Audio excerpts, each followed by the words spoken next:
একটা খবরের প্রতি দৃষ্টি আকর্ষণ করছি। খবরটা হচ্ছে এই, বিদেশি দূতাবাসগুলোকে নিরাপত্তার বিষয়ে আশ্বস্ত করল ঢাকা। খেয়াল করেন, ভারতীয় ভিসা সেন্টার বন্ধ হবার আগে মার্কিন যুক্তরাষ্ট্রের দূতাবাস সতর্কতা জারি করেছে তাদের নাগরিকদের জন্য।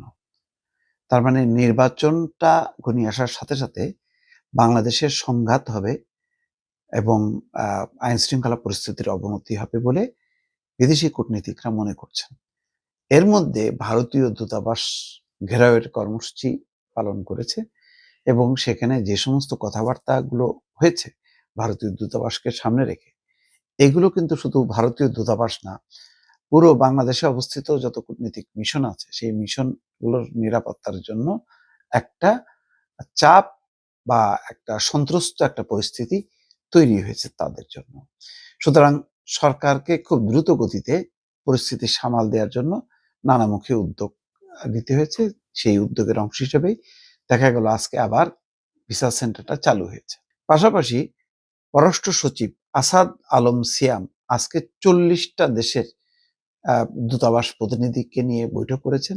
বৈঠক করে তাদেরকে আশ্বস্ত করেছেন যে আইন শৃঙ্খলা বাহিনীকে সর্বোচ্চ নিরাপত্তা ব্যবস্থা নিশ্চিত করার জন্য নির্দেশ দেওয়া হয়েছে। অর্থাৎ বিদেশি কূটনীতিক মিশনগুলোকে আশ্বস্ত করা হচ্ছে যে নিরাপত্তা ব্যবস্থা নিশ্চিত, সুতরাং ভয় পাওয়ার কিছু নেই।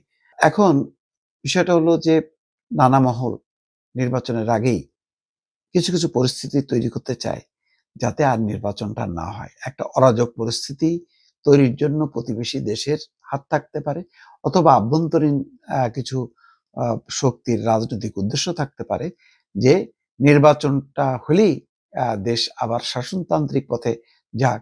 এটা অনেকেই চায় না। যেমন ধরেন, মোটা দাগে বলা যায় আওয়ামী লীগ চায় না যে তাদের অনুপস্থিতিতে বাংলাদেশে একটা ভালো শাসন ব্যবস্থা পরিচালিত হোক। স্বাভাবিকভাবে ভারতও চায়, তার ভেতরে এক ধরনের পরাজয়ের প্রতিশোধ নেয়ার আকাঙ্ক্ষা আছে। সেই আকাঙ্ক্ষা থেকেও তারা চাইতে নাও পারে। এবং এখন হাদির মৃত্যুকে ঘিরে তেমন একটা পরিস্থিতি কিন্তু তৈরি করা হচ্ছে, সেটা তফসিল ঘোষণার পর থেকে।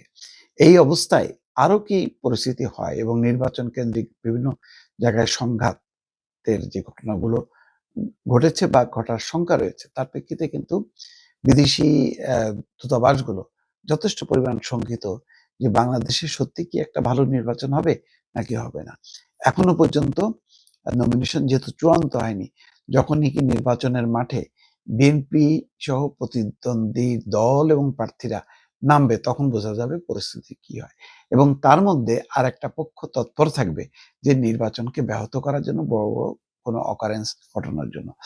এই অবস্থার মধ্যে বাংলাদেশে যে সমস্ত বিদেশি দূতাবাস আছে, স্থাপনা আছে, তারা ইতিমধ্যে কিন্তু শঙ্কিত। এবং দিল্লিতে যে বাংলাদেশের হাইকমিশনারকে ডেকে কিন্তু সেই বার্তাটাই দেয়া হয়েছে যে ভারত উদ্বিগ্ন যে তাদের দূতাবাস, তাদের বিভিন্ন স্থাপনা বাংলাদেশে যেগুলি আছে সেগুলির যথেষ্ট নিরাপত্তা আছে কিনা, এবং সেই উদ্বেগ উৎকণ্ঠা তারা প্রকাশ করেছে। একইভাবে ইতিমধ্যে আমেরিকা যেহেতু সতর্কতা জারি করেছে, এরপর ইউরোপের অন্যান্য দেশও হয়তো সতর্কতা জারি করতে পারে। তাহলে পরিস্থিতিটা কি দাঁড়াবে? দাঁড়াবে হলো এই, যে একটা নির্বাচনকে ঘিরে উৎসব মুখরতার পরিবর্তে এক ধরনের ভয়, সন্ত্রাস, ভীতি ছড়িয়ে পড়বে। এই ধরনের পরিবেশে ভালো নির্বাচন হবে না এবং সারা বিশ্বে বাংলাদেশের নির্বাচনটা আবারও প্রশ্নবিদ্ধ হবে। হয়তো তেমন কারো কারো চেষ্টা। সেই কারণে সরকারের পক্ষ থেকে ব্যাপক উদ্যোগ নেওয়া হয়েছে যাতে এই ধরনের পরিস্থিতি আর সামনে বাড়তে না পারে। দর্শক।